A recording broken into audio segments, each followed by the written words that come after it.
उड़ीसा, जहां कलयुग के भगवान श्री जगन्नाथ देव विराजते हैं, पुरी के समीप एक ग्राम में एक भक्त दंपति के यहाँ एक बालक का जन्म हुआ। बालक का नाम रखा गया रसिक। माता चाहती थी कि बालक का नाम रसिक हो, पिता चाहते थे कि बालक का नाम मुरारी हो। तो गुरुदेव ने आज्ञा दे दी, बोले बालक का नाम रसिक मुरारी रख दो। अनेक जन्मार्जितम पुण्यम कृष्ण भक्ति प्रजायते।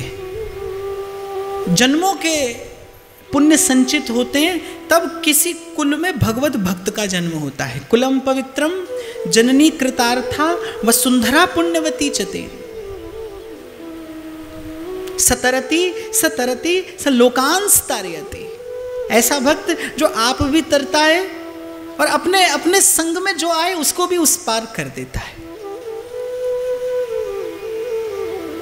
तो बालक में भक्तोचित गुण जन्म से प्रकट होने लगे। जब बालक का अन्नप्राशन संस्कार हुआ, आप लोग तो पता नहीं इस संस्कार से परिचित हैं कि नहीं, हमारे यहाँ एक संस्कार होता है कि बालक के मुख में अन्न का ग्रास देने से पहले बालक के चारों ओर भांति भांति की वस्तुएं रख दी जाती हैं। अन्न का ग्रास देने से पहले भांति भांति की वस्तुएं बालक के चारों ओर रख दी जाती हैं और फिर बालक को छोड़ दिया जाता है, ये देखने के लिए कि बालक सबसे पहले किस वस्तु का स्पर्श करता है। और जिस प्रकार की वस्तु का बालक स्पर्श करता है वहीं से बालक का संस्कार पता चल जाता है। तो बालक का नाम रखा गया रसिक मुरारी। भक्तोचित संस्कार बालक में प्रकट होने लगे। कृष्ण नाम सुनते ही बालक पुलकित हो उठता। और आप भले देखें भले न देखें, आप पहचाने भले न पहचाने, लेकिन बालक का जो बाल्यकाल होता है, जब उसको बहुत अधिक व्यवहार की सुध नहीं होती, उस समय वो कैसी चेष्टा करता है, वही बालक का भविष्य है। तो माता पिता बड़े प्रसन्न, ऐसे ऐसे बालक, ऐसे पुत्र रत्न को प्राप्त करके। जननी जने तो भक्त जन, और के दाता के सूर, और नहीं तो जननी बांझ रहे काहे गंवावे नूर। माता पिता बड़े प्रसन्न ऐसे बालक को पाके। कृष्ण नाम सुनते ही पुलकित हो उठते रसिक मुरारी जी। संतों का दर्शन करते ही विचार होता कि मानो क्या हो और इन पर से न्यौछावर कर दूं।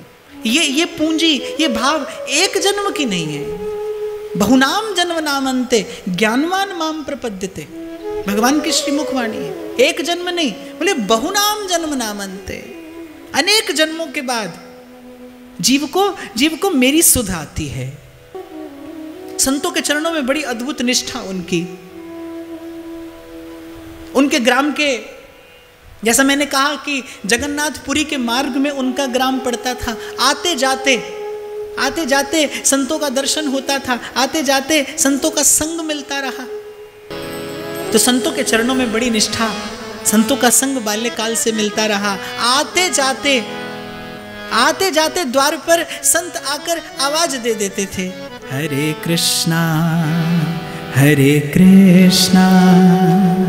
कृष्णा कृष्णा हरे हरे, हरे कृष्णा कृष्णा कृष्णा हरे हरे, हरे रामा रामा रामा हरे हरे, हरे रामा रामा रामा हरे हरे, हरे कृष्णा कृष्णा कृष्णा हरे हरे, हरे कृष्णा कृष्णा कृष्णा हरे हरे,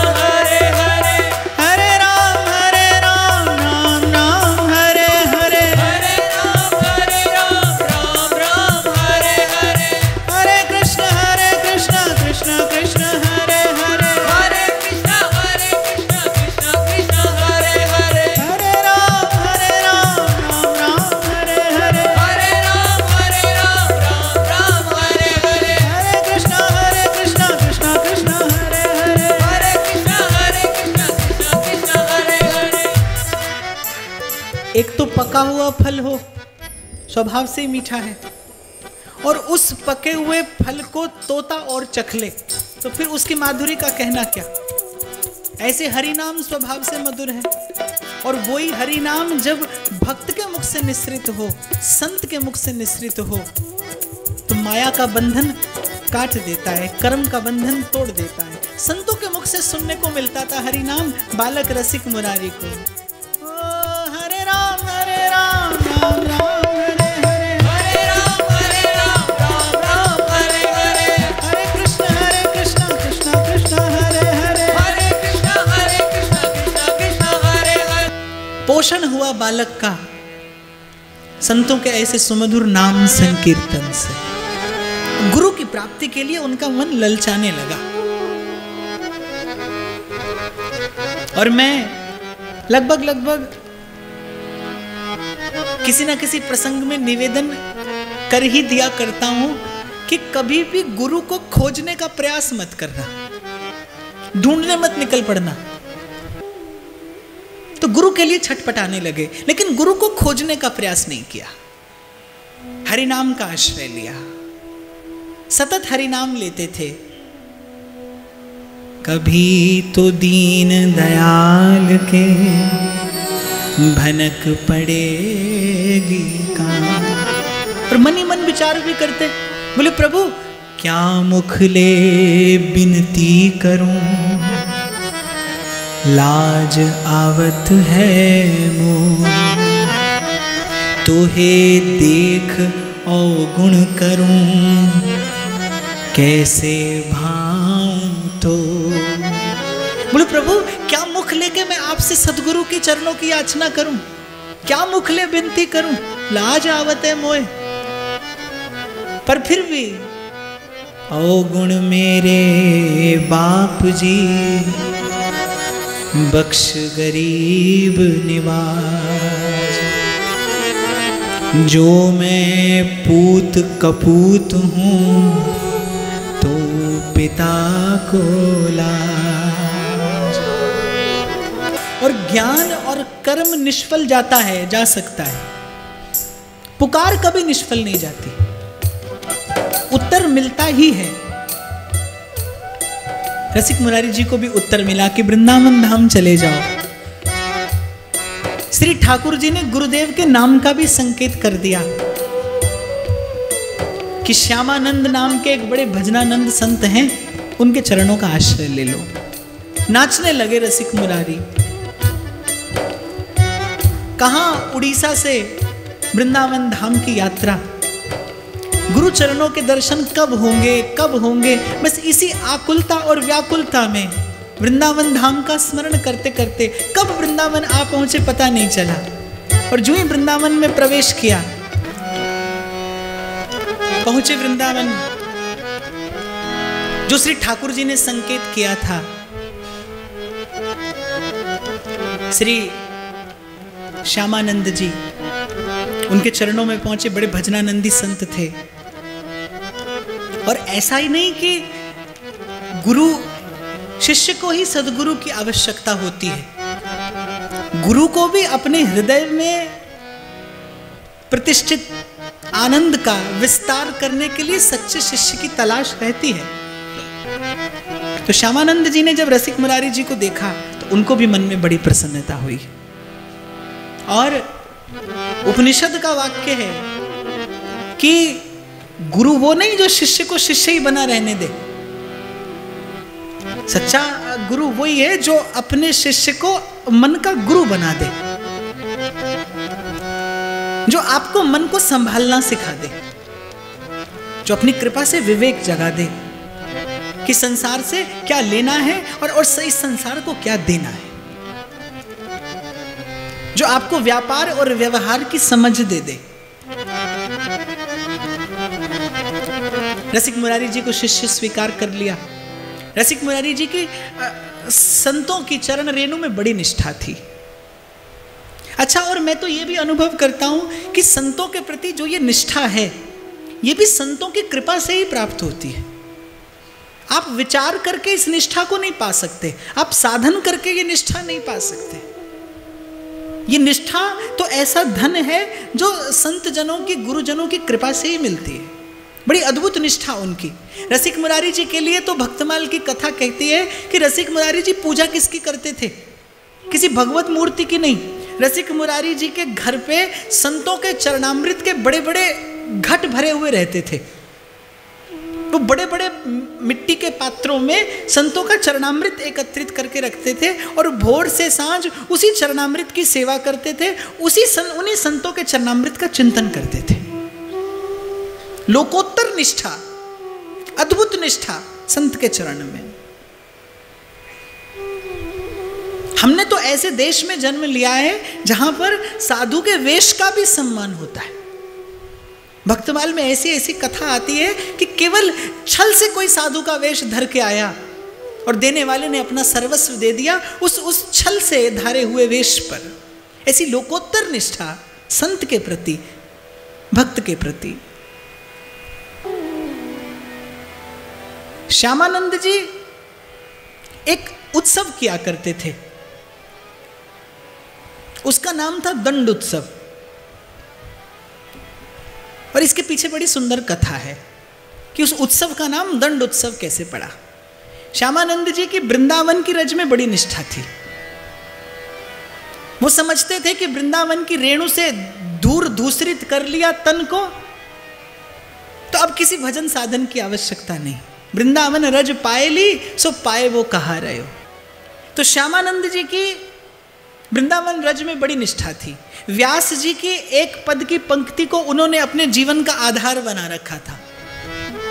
जीव को इस अत्यंत अद्भुत उज्जवल भजन के योग्य करती है वृंदावन की रज, वृंदावन की रेणु।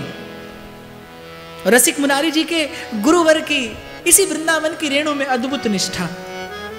उनके जीवन का नियम रहा कि आजीवन सेवा कुंज में वास करते थे और भोर और सांझ सेवा कुंज की सोहनी लगाते थे। और बस भोर से सांझ सोहनी हाथ में लिए और सेवा कुंज की उन गलियों को झाड़ते रहते, बुहारते रहते। और ऐसा नहीं है, जो हमारी श्री प्रिया जी के चरण कमल प्रियतम को भी दुर्लभ हैं, लाल जी को भी दुर्लभ हैं, वो वृंदावन की रेणु की कृपा से प्राप्त होते हैं। श्यामानंद जी को कभी श्री प्रिया जी के चरण चिन्ह का दर्शन हो जाता, कभी लाल जी के चरण चिन्ह का दर्शन हो जाता, सोहनी सेवा की कृपा से। एक दिन और मन मन में श्री प्रिया जी से निवेदन भी करते रहते,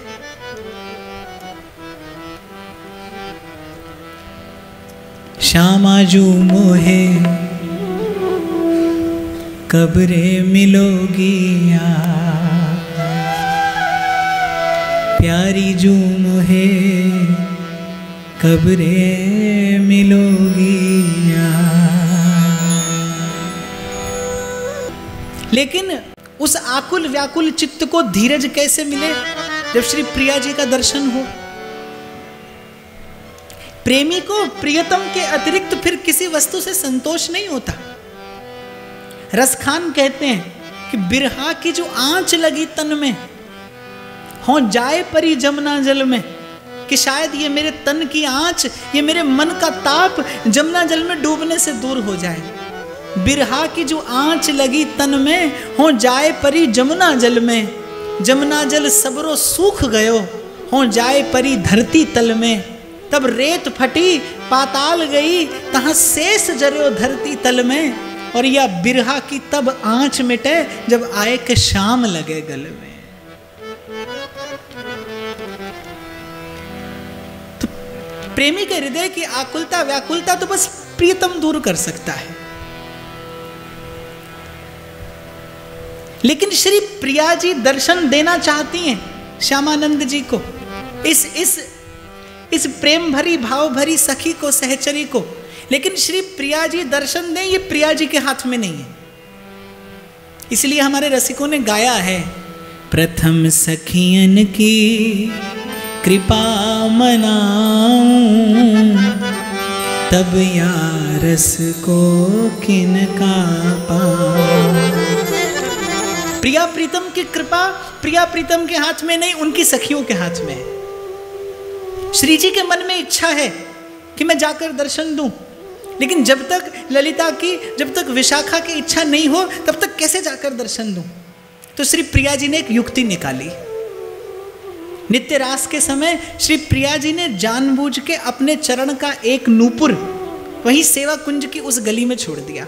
प्रातः काल श्यामानंद जी जब सोहनी सेवा कर रहे थे तो वो नूपुर मिला, बड़ा दिव्य नूपुर, स्पर्श करते ही रोम रोम पुलकित हो गया। आनंद की एक ऊर्मी, एक लहर दौड़ गई भीतर में। निश्चित रूप से ये कोई दिव्य नूपुर है। अब जब नित्य रास का समय हुआ तो ललितादिक सहचरियों ने देखा कि श्री प्रिया जी के एक दक्षिण चरण में नूपुर नहीं है। कहाँ गया नूपुर? अवश्य ही सेवा कुंज के रास मंडल पे छूट गया होगा। कौन सेवा करता है वहाँ की? तो बोले श्यामा सखी नित्य सेवा करती है, उसी के पास होगा। ललिता जी गई एक वृद्धा का वेश धारण करके, बोली बाबा कल मेरी बहू को नूपुर गिर गयो यहाँ, तो पायो है कहाँ? अब संत हैं, मिथ्या तो नहीं कह सकते। बोले नूपुर तो पायो है, पर मैं आपको देऊंगा ना। बोली क्यों, मेरी बहू को नूपुर है? मुझे का पता तुम ठीक कह रही हो कि नहीं, तुम सच बोल रही हो कि नहीं। बोले आप अपनी बहू को ले आइए, उनके चरणों में वैसा का वैसा दूसरा नूपुर देख लूं तो दे दूंगा। ललिता जी ने बहुत मनाने का प्रयास किया, पर श्री ठाकुर जी के, श्री प्रिया जी के चरणों का भजन करते करते जो भाव प्राप्त होता है, जिसे वृंदावन के रसिक सखी भाव कहते हैं, वो चतुरता की सीमा है। रसिकों ने तो इतना तक कहा है, हम गुरु श्यामा श्याम के, हम शिष्य श्यामा श्याम। यानी हम इनके गुरु भी हैं, हम इनके शिष्य भी हैं। भूल जाते हैं जब प्रिया प्रीतम अपनी प्रेम की लीला के आवेश में अपना अपना अस्तित्व, तो सखियां ही उनको सचेत कराती हैं, सखियां ही उन्हें चेत कराती हैं। अद्भुत लीला है। ललिता जी ने बहुत मनाया, मनाने का प्रयास किया, श्यामानंद जी नहीं माने। ललिता जी ने जाकर श्री प्रिया जी के चरणों में निवेदन किया कि वो श्यामा सखी तो बड़ी चतुर है, वो कहती है कि जब तक दूसरे चरण में नूपुर न देख लूं तब तक नूपुर नहीं दूंगी। तो प्रिया जी ने कहा कि अब क्या करना चाहिए, नूपुर नहीं मिला तो नित्य रास कैसे होगा। श्री प्रिया प्रीतम के जो आभूषण हैं वो भी नित्य आभूषण हैं, वो भी उनकी नित्य सहचरियां हैं। प्रिया प्रीतम जो अपने श्रीअंग पे धारण करते हैं, जिसका स्पर्श करते हैं, वो सब प्रेम स्वरूप है, रस स्वरूप। किसी अन्य भाव का, किसी अन्य पदार्थ का वहां पर प्रवेश नहीं। प्रेम के खिलौना दो खेलत हैं प्रेम खेल। तो प्रिया जी ने कहा ललिता जो अब कहा करना चाहिए, तो विशाखा जी ने कहा बोले प्यारी जो अब आप चलिए, अपनो दर्शन देना पड़ेगा आपको, नूपुर लेनो है तो। कभी कभी भगवान को भी भक्तों से काम पड़े, इसलिए संत कहते हैं हरि सो लागे रहो मेरे पास। किनारे पर बैठे हो, प्रतीक्षा करते रहो, एक दिन अवसर आएगा जब प्रभु को आपसे काम पड़ेगा, तब मन चाया मन भाया उनसे मांगना, हट करके बैठ जाना, पर तब तक प्रतीक्षा करते रहना, आस मत छोड़ना, आशा का दीपक मत बुझने देना। आशा रख सजनी आएंगे। प्रिया जी आई सन्मुख, और वो श्री चरण जिनको लालजी को भी दर्शन करने के लिए सखियों से याचना करनी पड़ती है, श्री प्रिया जी से प्रार्थना करनी पड़ती है। श्री प्रिया जी ने अपना वाम चरण जिसमें नूपुर बंधा था उस भाव भरी श्यामा सखी के आगे कर दिया। बोली देख सखी ऐसो ही नूपुर है ना तो पे। कृत हो गए श्यामानंद जी श्री प्रिया जी के चरणों का दर्शन करके, अपने नैनों के अश्रुओं से अभिषेक कर दिया श्री प्रिया जी के चरणों का। जब श्री चरणों का दर्शन हुआ तो प्रिया जी ने कहा ला बाबा अब तो नूपुर दे दे। बोले प्यारी जो आपने इतनी बना दी, अब क्यों कसर छोड़ती हैं आप। तो श्री किशोरी जी बोली चरणों का दर्शन कर लिया, अब और क्या चाहता है। आपकी कृपा से जो भाव रसिक जनों को प्राप्त होता है, उस भाव को केवल आपका दर्शन करने से संतोष नहीं होता, आपके श्री चरणों की सेवा दे दीजिए।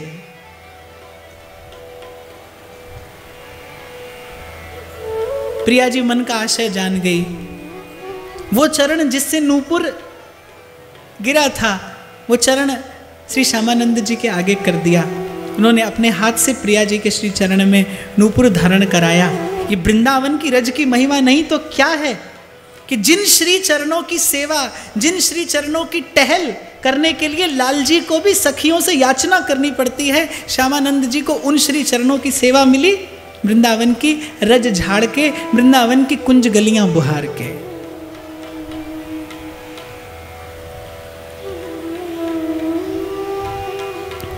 मन का मनोरथ पूर्ण हो गया।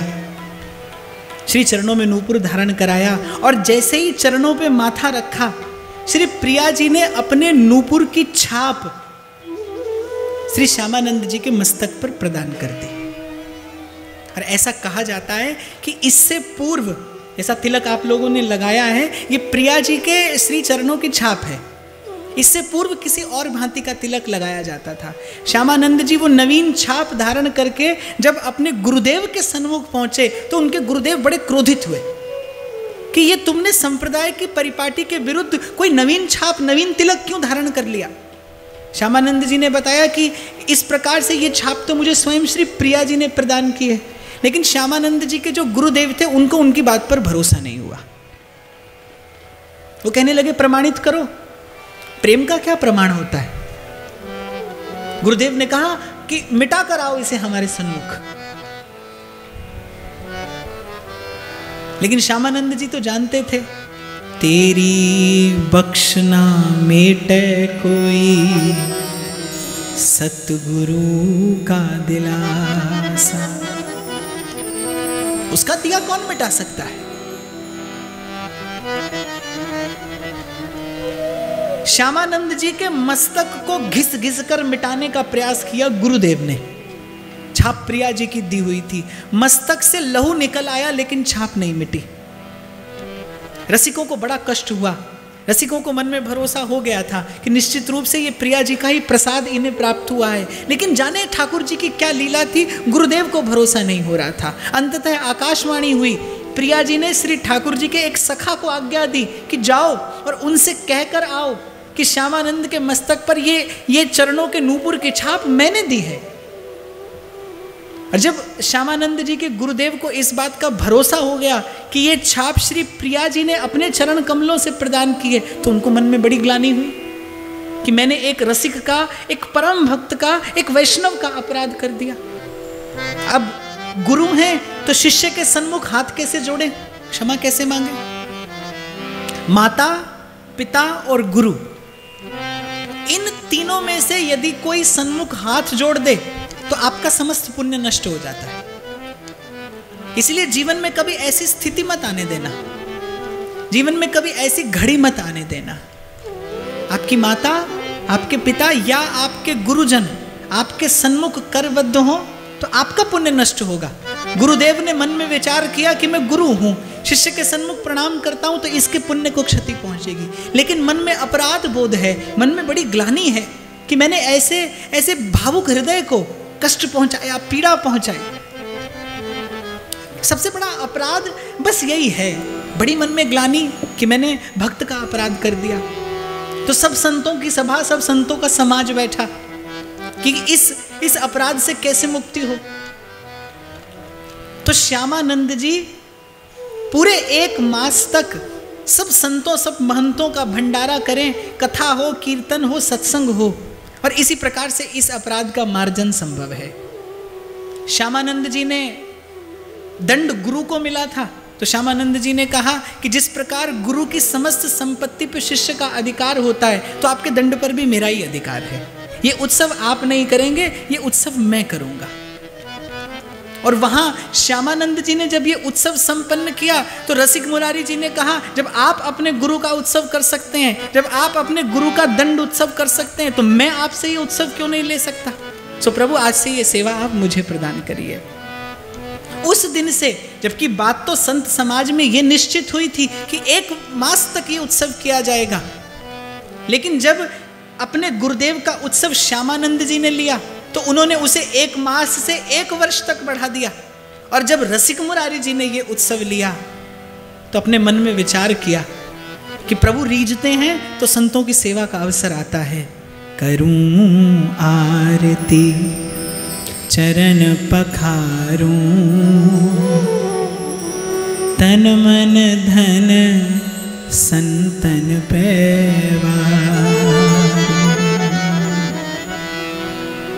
जो सुख होत संत घर आए, सो सुख होत नहीं सुपने को टिक तीरथ ना है। रसिक मुरारी जी ने अपने गुरु चरणों में बैठकर संकल्प लिया कि प्रभु जब तक जीऊंगा तब तक ये उत्सव सदा करता रहूंगा, सदा मनाता रहूंगा, सदा संतों का चरणामृत और शीत प्रसाद अपने मस्तक पे धारण करता रहूंगा। बस आप मुझे इस अनंत सेवा की सामर्थ्य प्रदान कर दीजिए।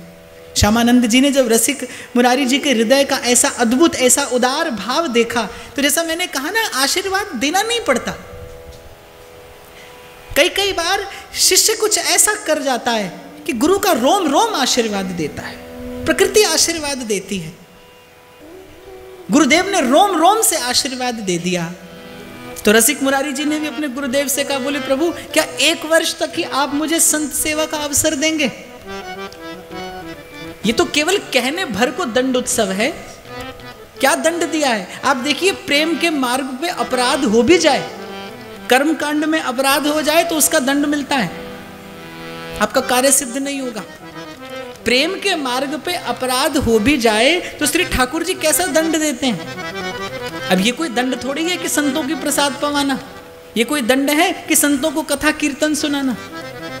ये तो कल्याण का मार्ग है, पर प्रेम के मार्ग का दंड भी ऐसा ही है। तो रसिक मुरारी जी ने कहा, बोले प्रभु 1 ही वर्ष तक आप मुझे संत सेवा का अवसर देंगे? ना, ये दंड उत्सव तो मैं आपका प्रसाद समझ के आजीवन धारण करूंगा। इस प्रकार वृंदावन से गुरु चरणों का आश्रय लेकर रसिक मुरारी जी अपने गांव लौट गए। चले तो गए,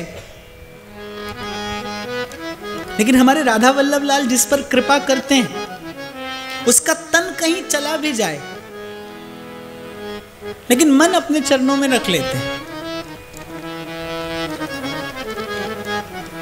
और हठात रख लेते हैं, बलात् रख लेते हैं। उनके गुरुदेव के पास कुछ भूमि थी, रसिक मुरारी जी के गुरुदेव के पास कुछ भूमि थी जिस पर वो कृषि आदि का कार्य करते थे, और जो साधन होता था उससे संत और भगवंत की सेवा हो जाती थी।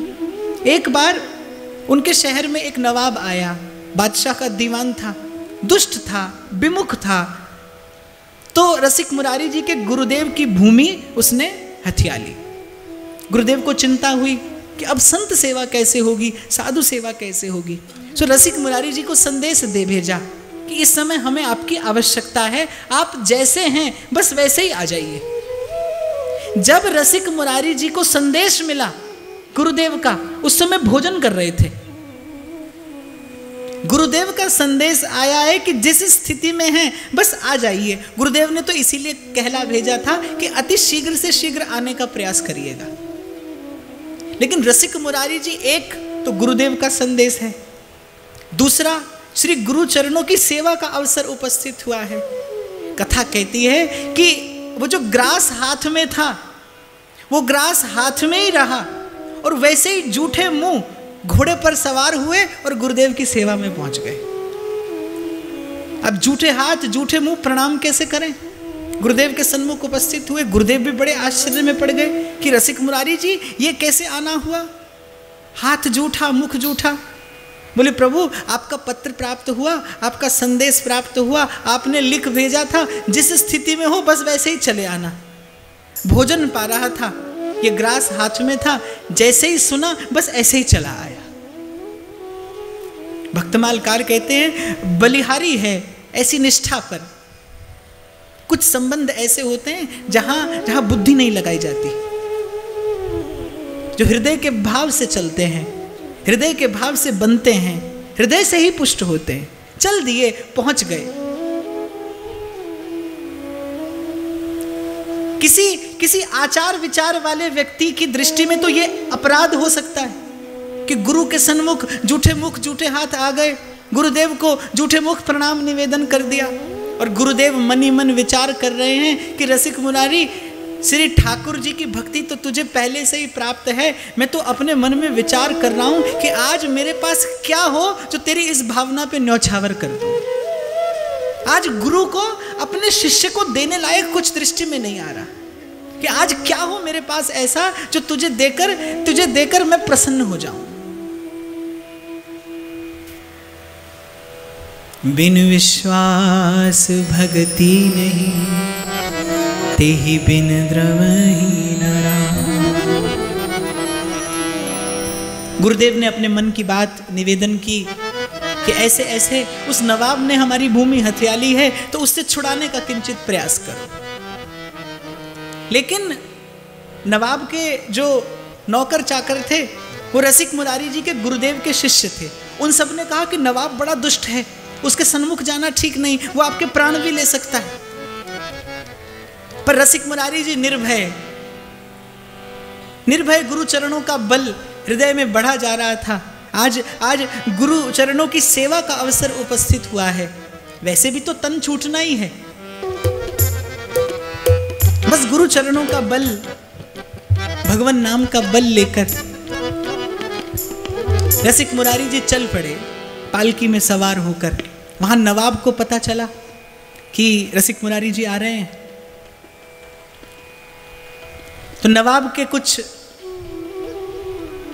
कामगारों ने, कुछ नौकरों ने नवाब को बताया कि वो बड़े तेजस्वी संत हैं। तो नवाब ने कहा कि अगर तेजस्वी है तो हम कोई करामात देखेंगे उसकी। एक संसारी व्यक्ति की बुद्धि कहाँ तक जाती है। आप और मैं एक संत की कसौटी, एक संत की परीक्षा कैसे करते हैं? चमत्कार से। और सच्चा संत होगा तो प्राण चले जाने की स्थिति में भी वो चमत्कार का स्पर्श नहीं करेगा।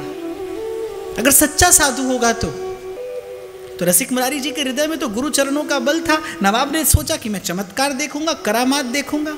उसने क्या किया कि रसिक मुरारी जी जिस मार्ग से पालकी में बैठकर आ रहे थे, उस दुष्ट नवाब ने उस मार्ग में एक मतवाला हाथी छोड़ दिया। कहार पालकी छोड़कर भाग गए। पर भगवान का भक्त निर्भय होता है। भक्ति जीवन में कोई परिणाम लाए न लाए, लेकिन जिस हृदय में भगवत भाव होगा, जिस हृदय में गुरु चरणों का भरोसा होगा, उस हृदय में कभी भी भय नहीं होगा। वो चित्त कभी भय से ग्रसित नहीं रहेगा। मीरा जी को प्राण दंड का भय दिखाया गया तो मीरा जी ने निर्भय होकर उत्तर दे दिया, अरे राणा जी रूठे तो मारो काई कर ले सी। बोले अधिक से अधिक क्या करेगा, देश से ही तो निकाल देगा। और मीरा जी कहती है, राम नाम रो झाज चिलास्या और भव सागर तिर जास्या।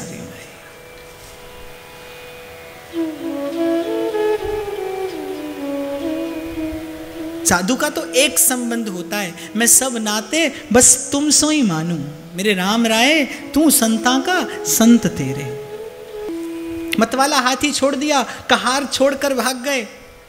लेकिन रसिक मुरारी जी हाथ में माला लिए हरि नाम ले रहे थे।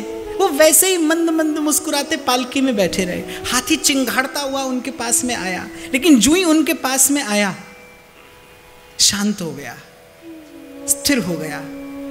रसिक मुरारी जी जो सब में अपने इष्ट का दर्शन करते थे। ऐसा मैंने अभी नामदेव जी के विषय में निवेदन किया। झोपड़ी में आग लगी है, उन्हें उस आग में भी अपने विट्ठल का दर्शन हो रहा है। जैसे रसिक मुरारी जी के हृदय में प्रभु का भाव प्रत्यक्ष प्रकट है। वो मतवाला हाथी क्या जाने भाव और अनुभव क्या होता है। रसिक मुरारी जी की पालकी के समीप आया और बैठ गया। रसिक मुरारी जी को देखकर दया आई। उन्होंने उस मतवाले पागल हाथी में भी अपने प्रभु की ही सत्ता का दर्शन किया। उसके कान के पास गए और कहने लगे, अरे भैया ये तामसी वृत्ति छोड़ो। रसिक मुरारी जी ने हाथी के कान में कहा, अरे भैया ये तामसी वृत्ति छोड़ो और मेरे संग कहो, राधे राधे गोविंद गोविंद राधे राधे राधे गोविंद गोविंद राधे राधे गोविंद राधे राधे राधे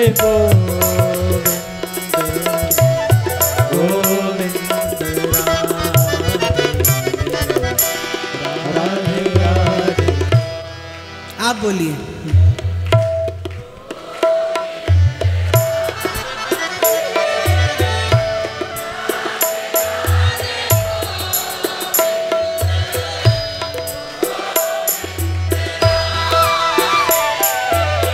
आपसे इसलिए बुलवाता हूं कि यहां से जाके ठाकुर जी पूछेंगे, बोले महाराज क्या कथा कह के आए? रसिक मुरारी जी ने हाथी से कहला दिया, आप भक्तों से नहीं कहला सके। कहिए।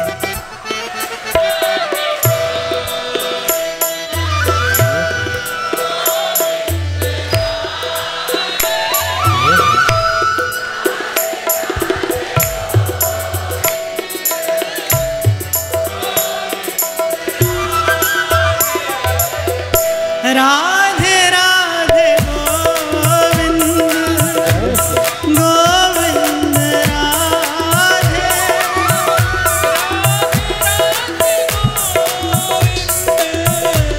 गोविंद राधे श्री राधे राधे गोविंद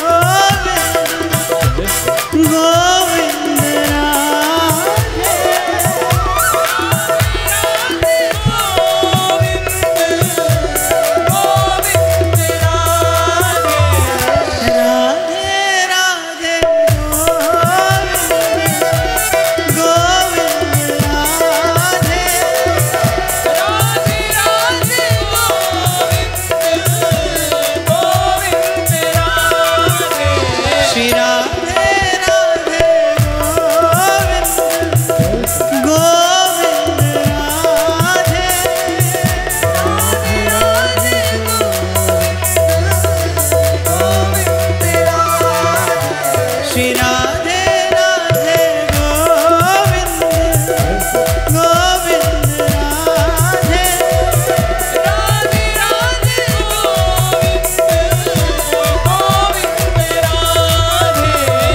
जिस प्रकार मैला कुचैला कुटिल कलुषित कैसा भी मन हो, एक बार तो हरि नाम के प्रभाव से भाव में बहता है। बिल्कुल ठीक ऐसे ही उस हाथी के साथ भी हुआ। रसिक मुरारी जी नाम के धन के धनी थे। हाथी के कान में जैसे ही हरि नाम लिया, हाथी ने अपनी समस्त तामसी वृत्तियां छोड़ी, चरणों में नत होके बैठ गया।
करता करे न कर सके, गुरु करे सो होए। प्रभु ने मनुष्य के अतिरिक्त किसी को भजन करने की सामर्थ्य नहीं दी। श्री ठाकुर जी ने मनुष्य के अतिरिक्त किसी को भजन करने की सामर्थ्य नहीं दी, लेकिन संतों ने अपनी कृपा के बल से, संतों ने अपने भजन के बल से पशुओं को भी भजन कराया। हाथी शिष्य हो गया, कान में मंत्र दे दिया,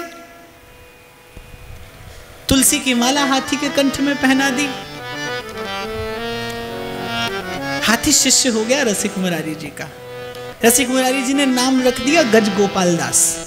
बोले आज से तुम्हारा नाम गोपाल दास। अब जब दीक्षा मिलती है तो गुरु से कोई ना कोई सेवा ली जाती है। तो रसिक मुरारी जी ने कहा बस संतों की सेवा करना, साधुओं की सेवा करना। और जब ये सारी घटना उस नवाब ने सुनी तो नवाब दौड़ा आया, मैंने आपकी करामात देख ली। नवाब चरणों में पड़ गया, गुरुदेव की भूमि लौटा दी। जो सेवा गुरु चरणों से प्राप्त हुई थी रसिक मुरारी जी ने उसे पूर्ण कर दिया।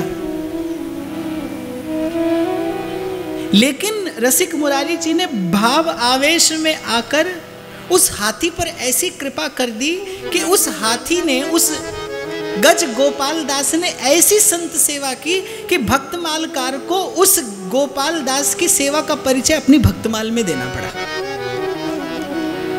अब कोई संत अगर कह देते ना गोपाल दास से कि भैया हमारे पास अचला नहीं है, खाने को भोजन नहीं है, अब गोपाल दास जी जाते किसी की भी दुकान से कपड़े का थान उठा लाते, किसी के भी यहाँ से अन्न का बोरा उठा लाते। तो अब लोगों ने रसिक मुरारी जी से शिकायत की कि आपका ये हाथी तो बड़ी अति करता है। तो रसिक मुरारी जी ने उस गोपाल दास को समझाया, बोले भैया ये अनीति से संत सेवा नहीं होती। रोक दिया रसिक मुरारी जी ने गोपाल दास को कि बोले भैया ये सेवा की रीति नहीं। अगर किसी से वस्तु लाओ तो उस वस्तु के बदले जो वो चाहता है उसे देकर सेवा करना। गोपाल दास ने बात स्वीकार कर ली। अब तो गोपाल दास के जीवन का नियम बन गया कि जब संतों की पंगत हो जाती तो संतों की सीत प्रसादी पाते। बड़ा गुण होता है संतों की सीत प्रसादी में। पर संत हो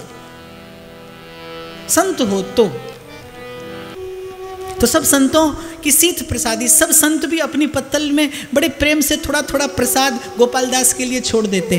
सीत प्रसादी पाते रहे, संतों के चरणों में प्रीति बढ़ती रही। संत जब कीर्तन करते गोविंद राधे माधवा,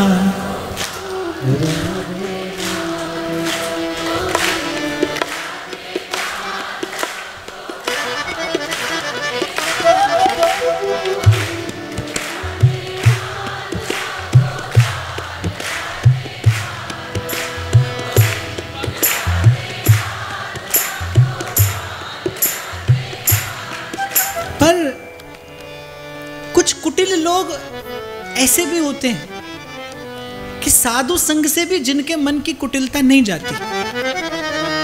वो नवाब भी ऐसा ही था।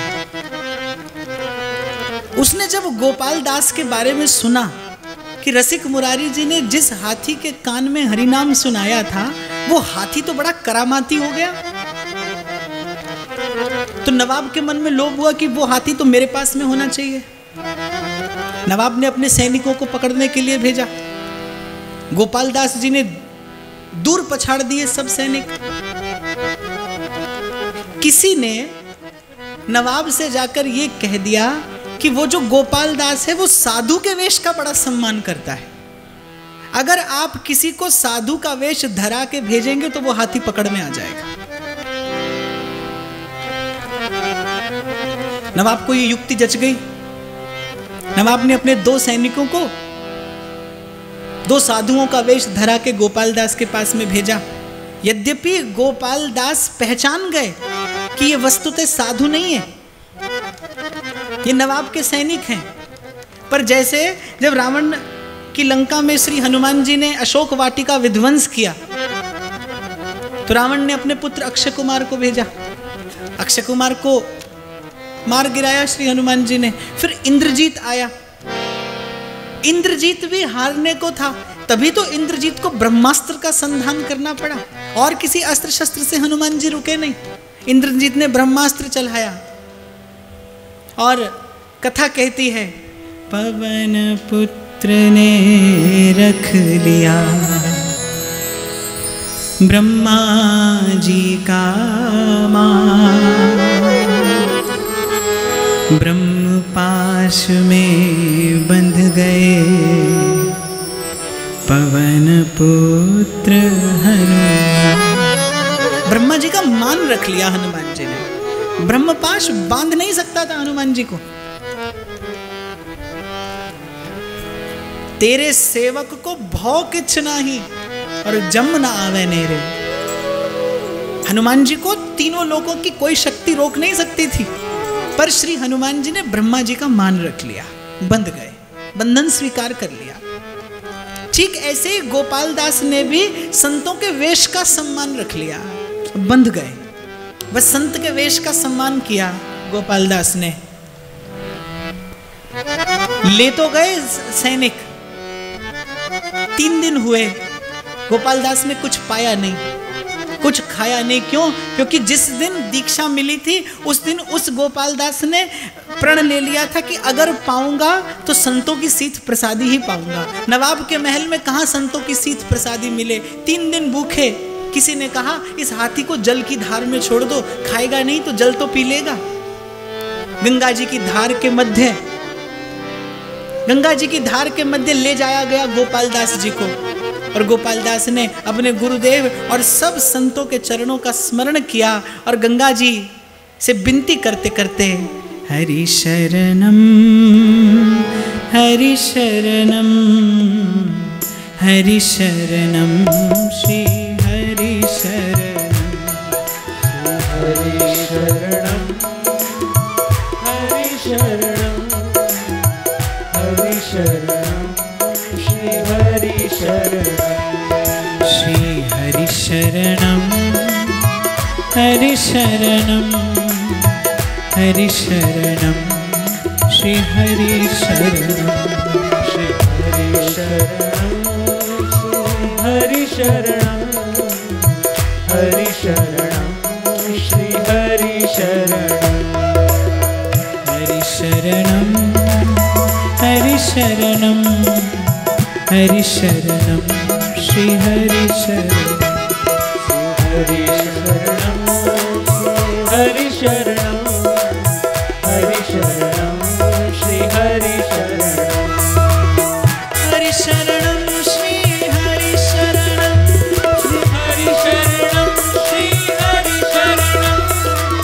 हरि शरणम श्री हरि शरणम श्री हरि शरणम श्री हरि शरणम श्री हरि शरणम श्री हरि शरणम श्री हरि शरणम श्री हरि शरणम श्री हरि शरणम श्री हरि शरणम श्री हरि शरणम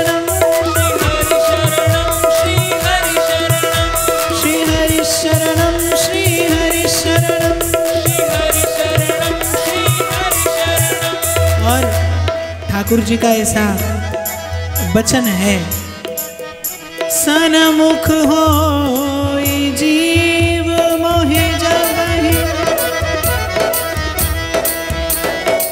जन्म कोटि अघनास ही तबहि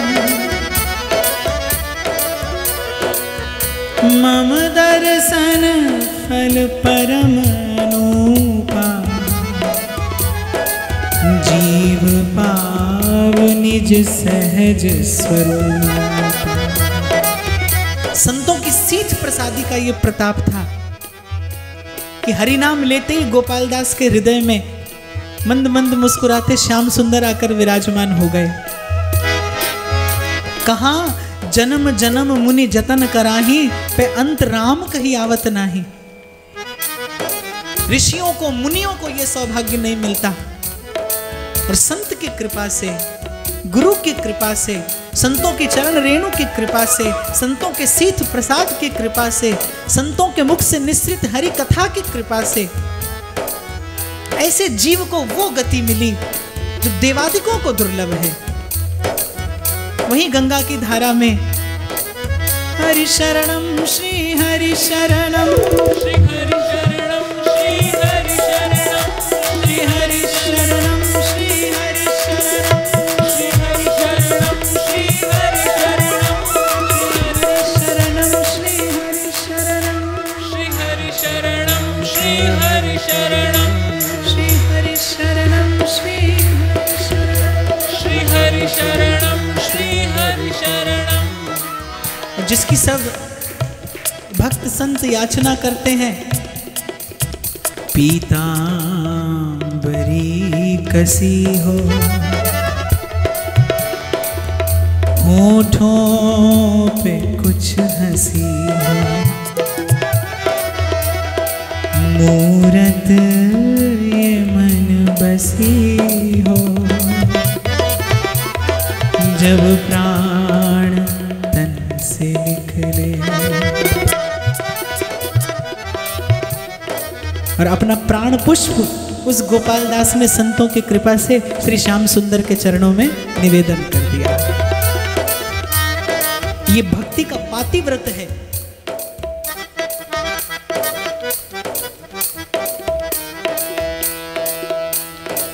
कि तन छूटे,